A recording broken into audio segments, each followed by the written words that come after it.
Welcome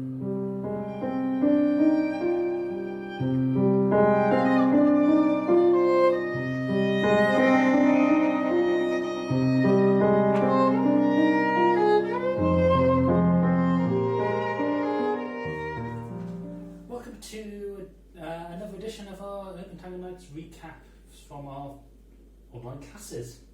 Not sure what one we're up to now, but it's a lot. I think we're somewhere in the region of that. This is our 188th recap video, so we should reach 200 by Christmas. You said the Christmas word. I know, shocking. And today we decided to be adventurous in our class and teach something which most people would probably say was impossible to do, which is Colgadas. Online. It's Well, not possible to do in physical. Yeah, well, it might be impossible to do physically for solo dancers anyway, which was Colgadas. So Colgadas comes from the Spanish word collar, meaning to hang, and it's where we part the top part of the body but keep our feet together.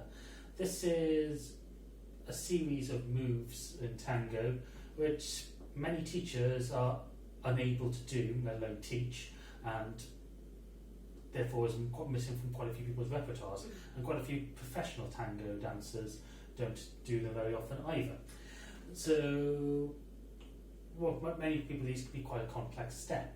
The difficulty with them is we need to be able to part our upper body, so you need to be able to dance in a flexible embrace. What we also need to be able to do is, as a leader, get the follower into a position where we're blocking one foot, which is in the direction of travel, and keep the other foot from being able to be put down, so the follower has to keep her feet with us, but also generate enough momentum to send the upper body away. So we did it from the Ocho Cortado. So we did what people would call a pretty much bog standard Ocho Cortado. I don't think that's what they wrote on their posters. We do a very advanced Ocho Cortado. So this is, if you go to most really beginner classes, they will teach. Starting off, we're bouncing onto the right foot, so our left foot is free, stepping forward on the left foot, so the follower steps back on her right, transferring the weight back onto the right foot as a leader, so the follower steps forward on the left, taking the left foot as leader back, and opening up the chest, so the follower steps through on her left foot. We're then going to step to the side, sink into this right leg as the leader, so we turn through 90 degrees, transfer the weight back to the left, and as we do this, twist the chest, the follower goes into the cross, and then we've got all of the myriad of exits from the cross. So this has become a sort of a fixed step pattern, so for solo dancers, you can practice this step pattern. In normal times, we suggest this is a really bad thing to do because, especially in a class situation, because people get caught up with just thinking this is a standard routine and get caught up in fixed timing methods. And fixed sets of sizes of steps as well. So what we would suggest is actually play around with different timings, different sizes of back step. And decorations, and also add rotation into it. So to make this rotational, we have our forward step, which has to be linear. Our back step, we can hook it back behind the left foot as a leader, so we can get a bit of generation of rotation here. As the follower steps through, I can just close my feet together to cause a turn, or I can even add extra rotation by stepping out to my left slightly. And then as she comes round, I can step to the right and move into our usual sink down and through into the cross.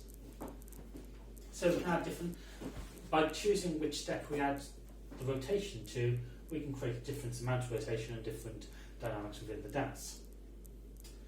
What we did then was use this rotation to generate the Colgada. So, first steps are the same, the forward step, hooking the leg up the way, so we're sending the follower around ourselves, so we're using this momentum of this and this turning force.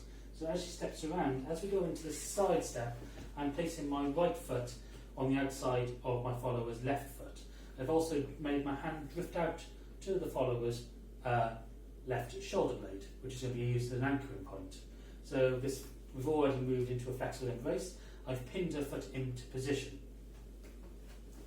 So, if I continue that momentum round with my chest twisted to the right and keep my chest up so I'm not doing this sink down, what's going to happen is I'm going to send my follower's foot up into a below. And because of the rotational motion of this, we're going to come apart from each other into a colgada, so I need to anchor her well with my right hand so she can sink back into it. She's not throwing her hips around, she's not bending, she's keeping her body fairly rigid for this.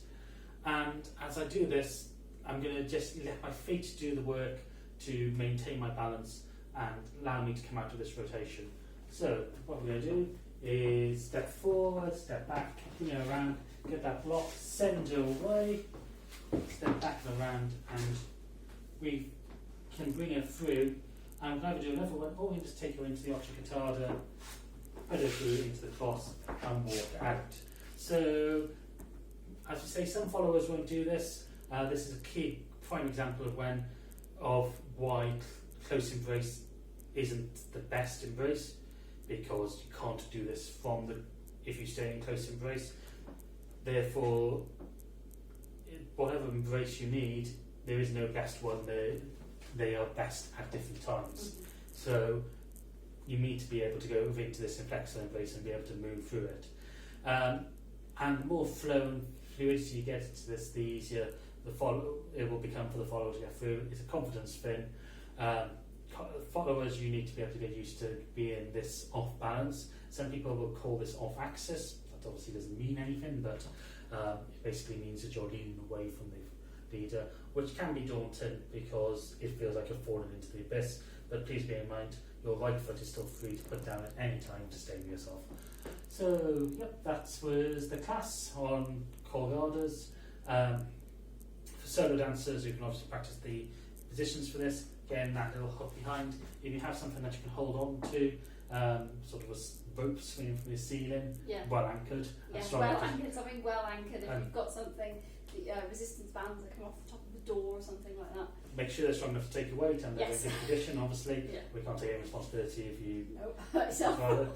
But, and you can get practice leaning away from it, getting that lean, getting that foot up and pivoted, and that's the way you can do it as a solo dancer. Anyway, we thank you for watching this. As usual, please like our social media, like us on Facebook, Urban Tango Nights. We've got a YouTube channel. If you watch us on YouTube, please click subscribe and the bell icon. Please just interact with these, just actually like the videos. It doesn't take any much effort to do. Anyway, we hope you're keeping safe at this time, and we hope to see you in our class next week. Thank you for watching this Urban Tango Nights recap. If you like these videos, please subscribe to our channel by clicking the logo. You can find more of our class summaries down here and other videos of us dancing tango over here. You can also follow us on Facebook, Instagram, Twitter and Meetup. Links are in the description below, and you can also subscribe to our newsletter using the link below.